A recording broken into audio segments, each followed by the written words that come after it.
This is all part of a larger whole where the Biden White House tried to hide the extent of his deterioration, both physical and cognitive, as much as possible. In fact, as we all know, we all saw, as his shuffling gait got worse and worse from 2003 to 2004, they started putting aides around him as he walked to Marine One, the helicopter that was to kind of hide from public view. Biden's handlers are making sure people are walking with him so that it blocks the view of him looking so frail when he's walking. And sure enough, yesterday, that's exactly what they were trying to do. Look at all these people trying to block the view of Biden getting on the chopper. They aren't even being sly about it anymore. Well, the Biden clown show continues. Kind of hide from public view how bad his gait was, how bad his walking was, his shuffling, and also in case he stumbled again to make sure somebody was there. And this is just of a piece of an overall campaign to try to conceal from the American people the extent to which the president was really struggling to do his job. You have an entire White House press corps, though, following him around.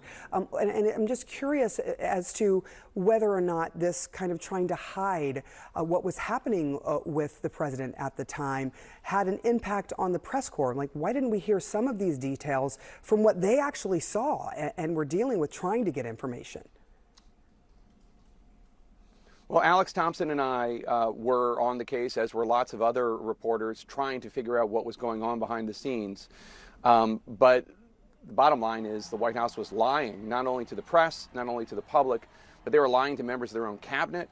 They were lying to White House staffers. They were lying to Democratic members of Congress, to donors about how bad things had gotten. And in fact, Alex and I started writing this book after the election of 2024. And we spoke with more than 200 people, most of whom, almost all of whom, were Democrats, and almost all of whom wouldn't be honest with us or wouldn't be candid with us until after the election. And then after the election, we found out all of these things that when you looked at what was going on with President Biden at the time, it probably doesn't surprise you the extent to which he was deteriorating. But now we have anecdotes and facts about what was really going on behind the scenes with details that Democrats wouldn't share with us until after Election Day. Here we go. Jake Tapper's new book is out, and as expected, suddenly the media is surprised at what they learned about Biden and his cognitive and physical problems after the 2024 election, as if none of us saw it, and the Democrats, those terrible Democrats, were hiding this from all of you. Yeah, sorry, CNN, you were hiding it as well. And then after the election, we found out all of these things.